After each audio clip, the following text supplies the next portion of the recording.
Bueno, buenos días a todos. Creo que no necesito presentarme porque casi todos me conocéis, pero por si hay algún despistado, pues soy Eva García y soy de la sección de infecciosas.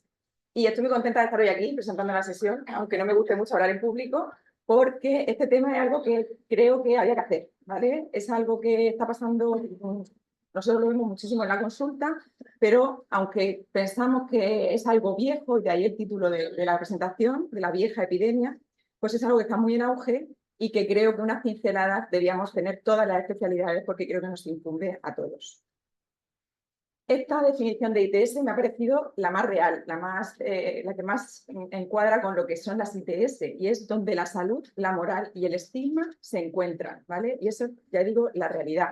Son enfermedades que están vinculadas al sexo, que se encuadran dentro de nuestros conceptos morales, muchas veces influenciados por creencias religiosas y demás, en un ámbito en el que la sexualidad, tanto de la mujer como otros colectivos, cada vez se ve más normal, y todo eso supone pues, que emitamos juicios de salud en ocasiones, y eso conlleva un estigma de los pacientes que nos va a limitar tanto el diagnóstico como el tratamiento, como en secundario a esto, pues dificultades en la prevención o en la investigación de estas enfermedades. ¿Vale? Los pacientes les cuesta ir a consultar a veces por síntomas que podrían ser una ITS por el estigma que eso conlleva, y pues nos va a suponer muchas limitaciones en la práctica diaria.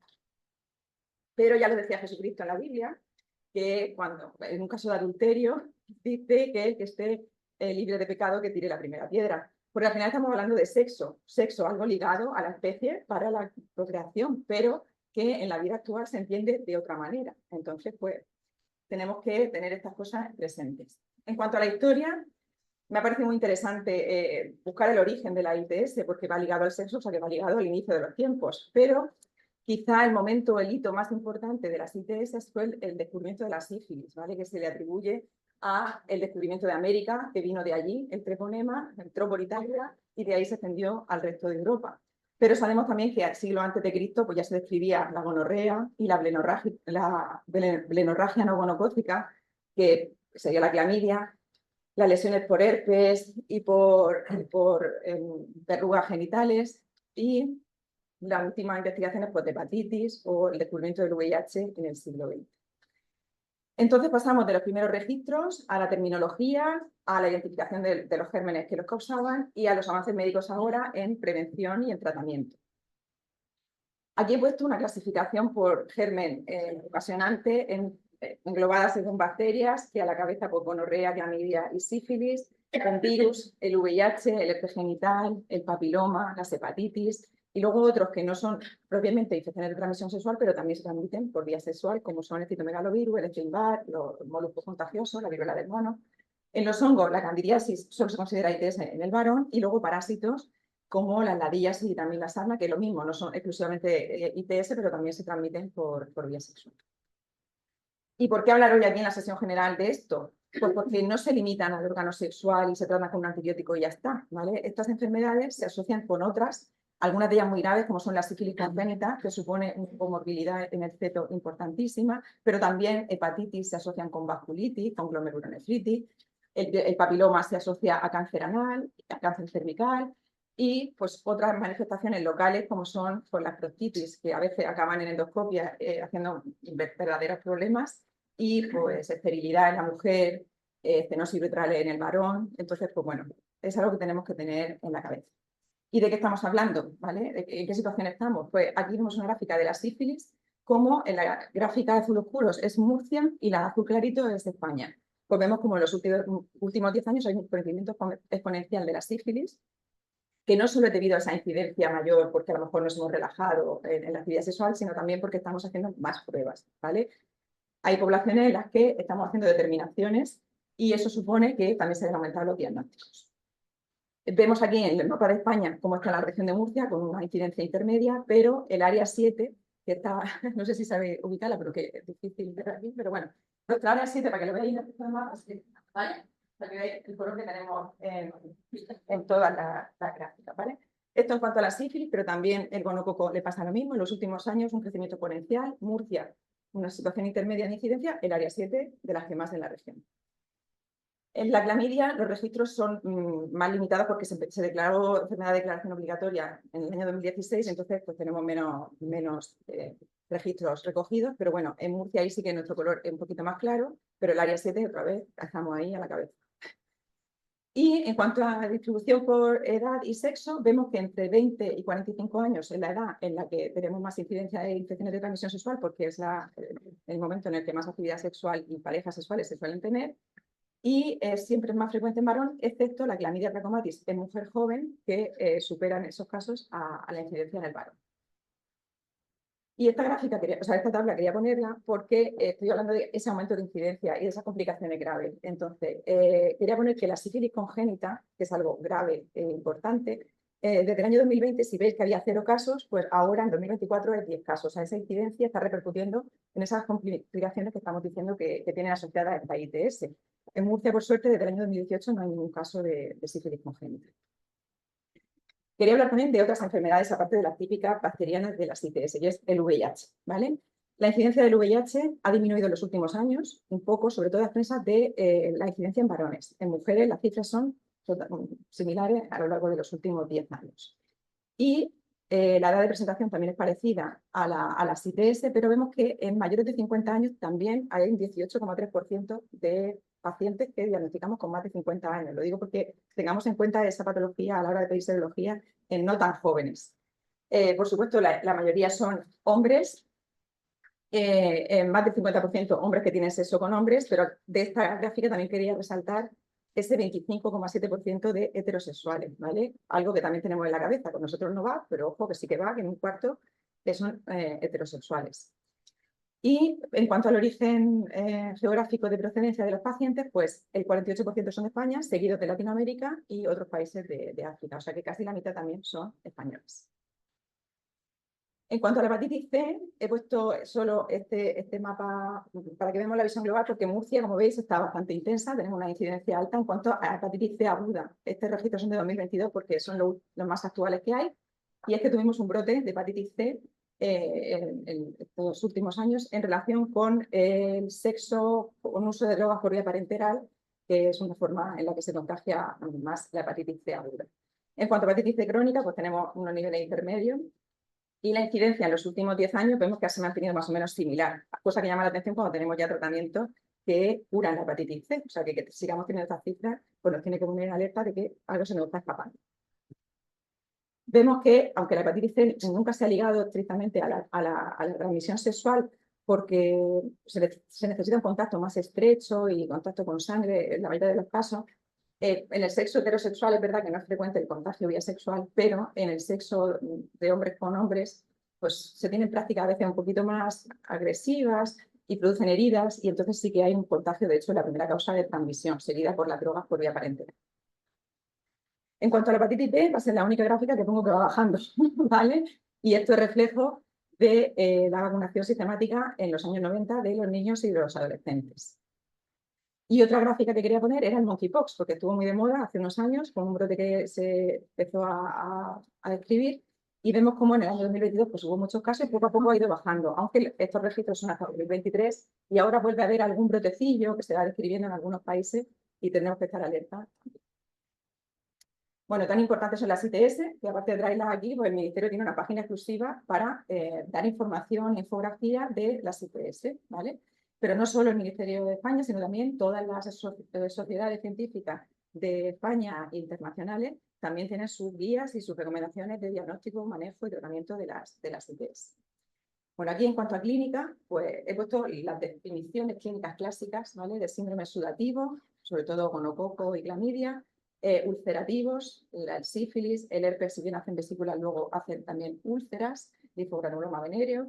En cuanto a verrugas o síndromes así verrucosos, pues el condiloma acuminado, el molusco contagioso, la viruela del mono, los parásitos, ya hemos hablado de ello, las ladillas o las sarnas, y luego por los síndromes mononucleósidos hepatitis, pues todas las hepatitis de la A a la E, el VIH y luego pues los que hemos comentado anteriormente que no son estrictamente ITS, pero también se transmiten vía sexual.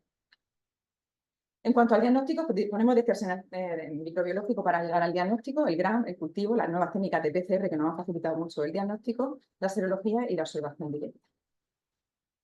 Y bueno, esto simplemente he puesto alguna pincelada del diagnóstico porque sepamos que aparte de los exudados cervicales, anales, uretrales, pues sobre todo en cribados o en pacientes oligosintomáticos se puede sustituir el exudado uretral por la orina de primera micción, ¿vale? Que es algo menos invasivo.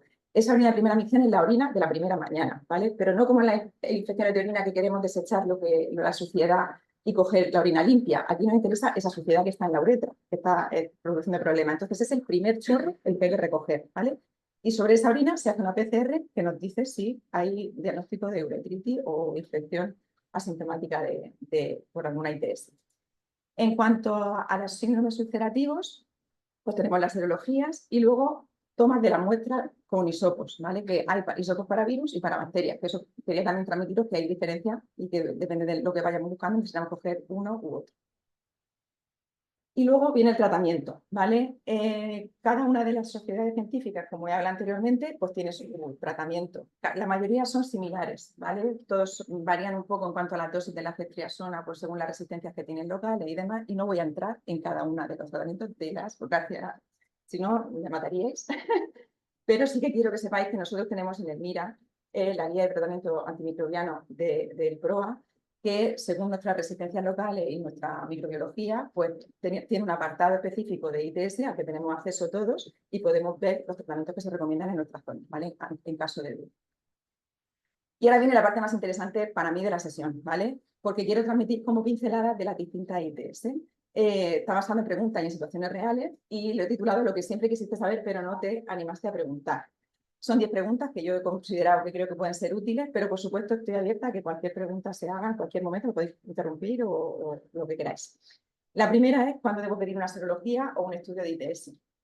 Obviamente, cuando tengamos síntomas de ITS, eso lo tenemos todos claro, o sea que tampoco voy a entrar mucho en eso, ¿vale? Úlceras genitales, flujo anómalo, dolor, lesiones cutáneas, ganglios, pero no se nos puede pasar que no solo se limitan a eso, como estaba diciendo, la ITS producen otros síntomas y síndromes clínicos que tenemos que tener en cuenta cuando tengamos el diagnóstico diferencial. Hemos dicho el síndrome mononucleósido, que es un clásico del VIH, CMV, del Epstein-Barr, pero también la meningitis, ¿vale? En la ITS, la neurosífilis, la artritis reactiva o la artritis gonocócica. Las manifestaciones cutáneas, obviamente, son un clásico de las ITS, pero también afectación ocular y otorrina, la hepatitis y las prostitis que afectan al tubo digestivo. Entonces, pues creo que todas las especialidades tenemos que tener un poco ese contacto o sea, pensar en las ITS.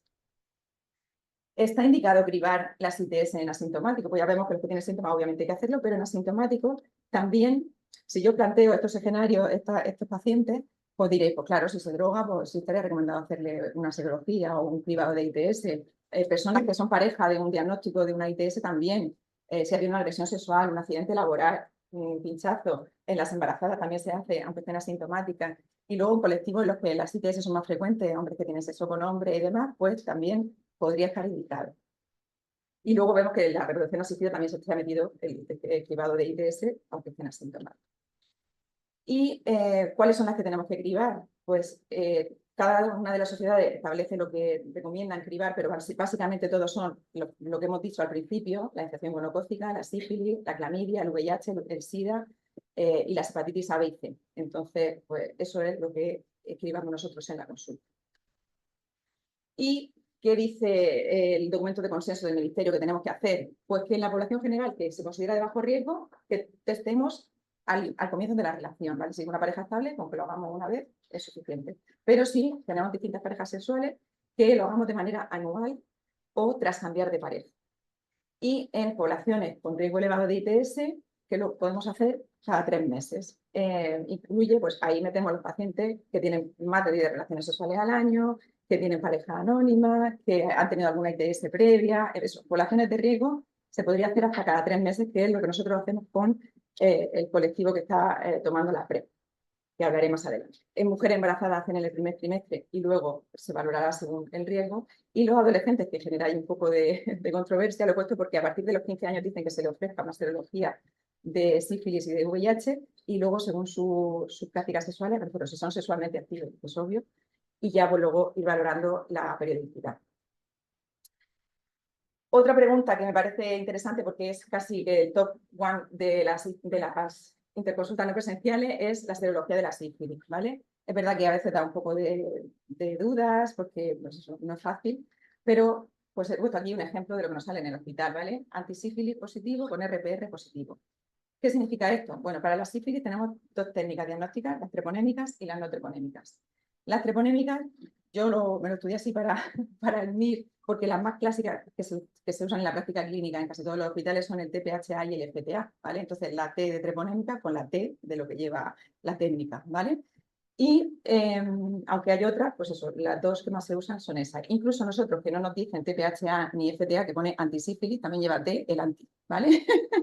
Entonces, pues como técnica para recordar, treponémicas aparecen más precoz que las no treponémicas en la infección por sífilis y son más específicas. El único problema que tienen es que se mantienen positivas de por vida. O sea que uno que ha tenido una sífilis, sus pruebas treponémicas van a estar positivas para siempre. Entonces, no nos valen para ver la respuesta al tratamiento. Y para eso tenemos las no treponémicas, las que no tienen T. Y esas sí que aparecen un pelín más tarde en el curso clínico de la infección, pero no son útiles para ver la respuesta al tratamiento, ¿vale? Los títulos tienen que ir disminuyendo en 1 año o 2 años a partir de poner el tratamiento. Entonces, una cosa también que quería añadir que me gustaría transmitir por el tema de la punción lumbar, que es algo que genera también dudas, cuándo hacer una punción lumbar en un paciente con sífilis, en qué momento tenemos que hacerlo.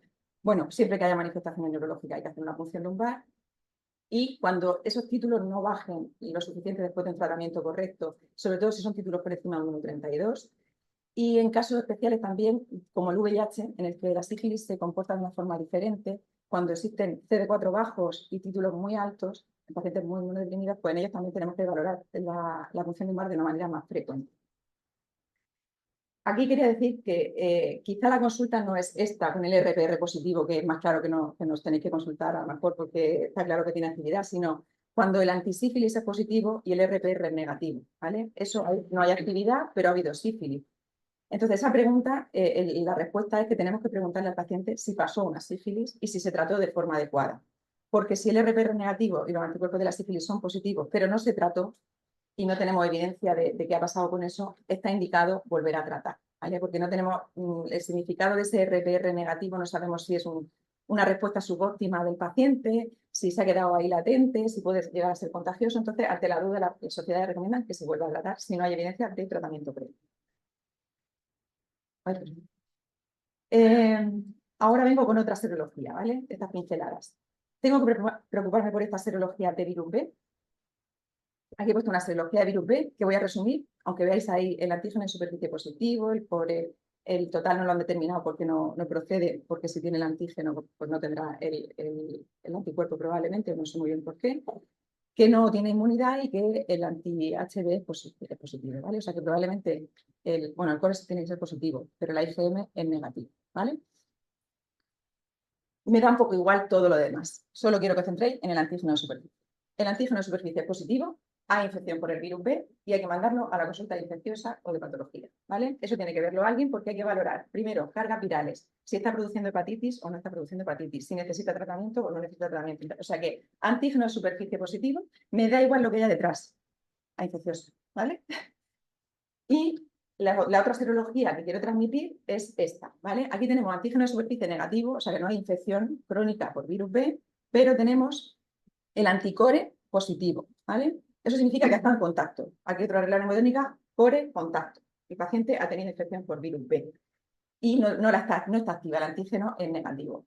Aquí, esto antiguamente decíamos, se ha curado, ¿vale? Porque tenemos incluso anticuerpos de superficie, pone ahí inmune, o sea, ha hecho anticuerpos de superficie, pero no, curado no está. Ese concepto de curación del virus B hay que dejarlo aparte, porque el virus B es un virus DNA que se introduce en nuestras células y se queda a veces latente en hepatocitos y cuando nos sometemos a inmunosupresión moderada o alta, se reactiva. Entonces, anticore positivo, me da igual si tiene inmunidad, si no tiene inmunidad. En esos casos, si voy a inmunodeprimir, hay que valorar si hay que ponerle tratamiento inmunosupresor. ¿Y qué fármacos son los que nos van a determinar ese grado de inmunosupresión? Pues hay guías que nos dicen, según la familia del fármaco, qué grado de inmunosupresión conllevan. He tachado el antígeno positivo porque de superficie, porque ya he dicho que eso lo vamos a ver nosotros. Entonces, ahí no tenemos que entrar. Pero sí que antígeno de superficie negativo con core positivo, sí que moderado riesgo y riesgo alto, y estamos hablando de anti-IL6, terapias CAR que utilizan en hematología, corticoides a dosis altas durante tiempo, pero sobre todo los de mayor riesgo son los anti-CD20, ¿vale? El rituximab, el ocrelizumab, todos esos producen mucha inmunosupresión y hay que poner tratamiento para el virus B. ¿Y cuánto se pone? Pues desde el momento en que se inicia la inmunosupresión y se mantienen entre 6 meses, un año, incluso los anti-CD20, 1 año y medio, ¿vale? Y por esta serología de virus C, ¿me tengo que preocupar? ¿Una serología de virus C positivo? Pues depende. ¿De qué depende? De si el paciente la pasó y se curó de forma espontánea, si el paciente ha llevado tratamiento para el virus C y se ha curado. Después de esto tenemos que ver alguna carga viral, ¿vale? Y si esa carga viral es negativa, pues ya pasó la hepatitis C y está resuelta, sea de forma espontánea o con tratamiento, pero si no, si tengo dudas de si se ha tratado previamente o si no, o si hay posibilidad de que se reinfecte, porque los anticuerpos de la hepatitis C, no producen inmunidad, o sea que podemos tener positivos y reinfectarnos una y otra vez. Entonces, ante sospecha de reinfección hay que determinar la carga viral. He puesto aquí los fármacos que se están usando actualmente porque tenemos un arsenal terapéutico muy bueno que en 2 o 3 meses cura la hepatitis C, que además antes teníamos que hacer genotipos para saber qué tratamiento le iba mejor, pero ahora no, ahora son pangenotípicos, tenemos tratamientos para si hacen resistencia también, o sea que en general la evolución del virus C es muy buena cuando se diagnostica y se trata. Y vamos con las cosas más polémicas. ¿Es cierto que hay una pastilla para prevenir el contagio del VIH? Pues sí. Ya he anticipado un poco con lo de la PrEP, pero se empieza a oír lo de la PrEP. ¿Y qué es la PrEP? Pues la PrEP es un comprimido que lleva dos principios activos antirretrovirales que se toma una vez al día, que es la única pauta que financia el Ministerio, porque hay forma de tomarlo también a demanda, pero consideran que puede dar más problemas por errores de toma y demás. Entonces, el Ministerio financia un comprimido al día, mientras que esté manteniendo prácticas de riesgo en las que tiene posibilidad de contagiarse del VIH. Hasta el año 2021 solo estaba financiada en hombres que tenían sexo con hombres y mujeres trans, por considerarlo las poblaciones donde más prevalencia había, donde más rentabilidad tenía ese tratamiento. Pero después del 2021 ya se permite el uso en mujeres y hombres cis. ¿Y qué características o requisitos tienen que tener para incluirse en el programa de la PrEP? Pues tener más de 10 parejas sexuales al año, tener sexo anal sin protección, el uso de drogas asociadas al sexo, el que vengan a urgencia varias veces por contactos de riesgo y haya que ponerle la posexposición en varias ocasiones, o que tengan alguna ITS en el año anterior. En esos casos tenemos que plantear el uso de la PrEP. Aquí, cuando se abre en el 2021, la posibilidad pues, incluyen mayores de 16 años que tengan múltiples relaciones de riesgo, cumplan algún criterio de los anteriores, usuarios de drogas por vía parenteral, como ya he dicho, hombres y mujeres bisexuales. ¿Y cómo vamos en España? Pues en España hay más de 34.000 personas que la utilizan, con muy buenos resultados, con muy baja tasa de incidencia del VIH, y a veces esas tasas de incidencia son porque no se toman una medicación, ¿vale? Tienen olvido, al final es una pastilla diaria en un paciente que no está enfermo, que se lo toma para prevenir, pero a veces esa percepción de riesgo pues no es tal, y entonces pues cometen errores y acaban con el diagnóstico de VIH. En cuanto a la eficacia de esta estrategia, está clara, hay muchos estudios que dicen que evidentemente disminuye la incidencia del VIH, pero no solo es eficaz, sino también eficiente. O sea, el precio genérico del fármaco que se está usando supone ahorro respecto a un diagnóstico nuevo de VIH, ¿vale? Y pues tanto a nivel americano como en España pues se ha visto que eso es coste efectivo. Siguiente pregunta, ¿existe cura o vacuna para el VIH? Pues ahora mismo hay 7 casos descritos de curación del VIH, pero solo se han curado personas a las que se ha sometido a un trasplante de médula ósea, de una médula ósea de un donante que no tuviera el receptor necesario para que el virus entre dentro de la célula CD4.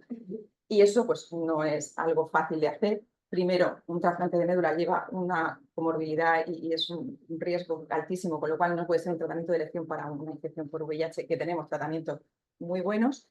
Y lo que sí que... A ver, me he ido ahora mismo. Que... No sé qué decir. ¿Eh? Para la infección por el VIH no se considera que porque un trasplante es muy agresivo, ¿vale? Pero sí que tenemos tratamientos que, tomados de forma continua, mantienen esa infección controlada y tomando una pastilla al día y ahora con fármacos nuevos, como son inyecciones intramusculares que se ponen cada 2 meses, el paciente viene a la consulta, se pone su pinchazo y a los 2 meses vuelve a venir y ya no necesita tomar esa medicación, ¿vale? Pues que tengamos claro que el tratamiento del VIH es totalmente necesario, crónico, sea pastillas o sea pinchado actualmente intramuscular, pero no se puede suspender porque tenemos carga viral indetectable, porque está controlado, consideramos que no existe cura, salvo en esos casos de esos pacientes, pero que solo se hacen cuando tienen enfermedades hematológicas que lo justifican. Aquí vemos un avance que ha habido en los últimos años, es el fármaco nuevo lenacapavir, que se diseñó para tratamiento del VIH en casos difíciles, pero se ha visto que la administración, que además es subcutánea, ya no es intramuscular, y se pone cada 6 meses, previene el contagio del VIH. O sea que se podría indicar en el tratamiento de STPrep que tomamos una pastilla al día, en vez de tomar esa pastilla, pincharnos cada 6 meses este fármaco y previene mejor que la pastilla la infección por el VIH. El único problema de esto es la diferencia de precio, ¿vale? Que no se puede. Pero en Estados Unidos, como tiene sanidad privada, pues sí que están usando este fármaco en la PrEP. Se lo puede pagar, se lo pone y cada 6 meses su inyección a modo de vacuna. Incluso ahora hay ensayos clínicos que lo están intentando usar intramuscular una vez al año. O sea, un pinchazo al año podría protegernos del VIH, actuar a modo de vacuna, pero el problema es que vale 20.000 euros. Entonces, pues ese pinchazo es un poco caro. Y para el resto de ITS, ¿existe algún tratamiento que nos prevenga el contagio? Pues también hay otra estrategia de prevención del resto de ITS que se llama Doxipep, ¿vale? En este caso no es PrEP, sino posexposición. Es un paciente que tiene relaciones de riesgo de contraer ITS, que en las 24 hasta las 72, aunque lo ideal es en las 24 horas después de la relación, se toma doxiciclina 200 miligramos en dosis única, ¿vale? Esto también está avalado por múltiples estudios que dicen que disminuye la incidencia de sífilis, de clamidia y algo menor, pero también de gonococo. Entonces, el problema de esto obviamente es el uso indiscriminado de antibióticos porque produce más resistencia y ahí pues, tenemos que estar alerta de qué pasará en el futuro si usamos esto de manera habitual. ¿Qué dicen las sociedades? Pues obviamente nadie lo recomienda, pero todos lo consideran, ¿vale? Dependiendo de qué poblaciones valoran riesgo y consideran que se puede usar. ¿Y qué dice nuestra sociedad de microbiología y de enfermedades infecciosas? Pues que la prescripción de Doxipep se valorará únicamente y de manera individualizada, fuera de ficha técnica, en hombres que tienen sexo con hombres o mujeres transgénero que tienen sexo con hombres y que han tenido ITS de repetición. Que esto no sustituye a las técnicas de prevención clásicas del uso de preservativo y hay que hacer educación sexual, pero que no se ha demostrado hasta el momento que esta Doxipep sea eficaz en mujeres cisgénero o hombres transexuales, por lo que en esa población pues, no está indicada. Solo donde se han hecho los estudios y se ha visto que funciona. Otra cosa también que quería tratar en la sesión de hoy, en la penúltima pregunta, ¿qué vacunas recomendar en esta población de riesgo? Pues el Ministerio habla de las vacunas que están recomendadas en pacientes en riesgo de ITS, la hepatitis A, la hepatitis B, el monkeypox y el papiloma. Pero ya hay un apartado, y es esta la que quiero comentar por interesante, y es la vacuna del meningococo. El Bexsero se ha visto que disminuye la incidencia del gonococo entre el 30 y el 40% de incidencia, la reduce en varios estudios que se han hecho en Nueva Zelanda, en Australia y en Estados Unidos. Entonces, incluso ya las guías inglesas lo han metido como vacuna recomendada en población de riesgo de ITS. ¿Y tengo que tratar a los contactos? Pues obviamente sí, ¿vale? Y aquí he dejado unas tablas, que no voy a entrar, obviamente, de según la patología, en cuánto tiempo debería tirar hacia atrás. Y esto tiene una limitación. A veces hablamos de 4 semanas, pero a veces hablamos de 6 meses o de 3 meses. Y pues si ahora he empezado con una pareja estable, podemos tenerlo claro, pero si tienen más de 10 parejas sexuales al año, y ya os digo que son muchas más, pues es muy difícil llegar a eso. Siempre le hacemos ese comentario de que intenten recomendarle a sus contactos que lo hagan, pero pues a veces llegamos y a veces.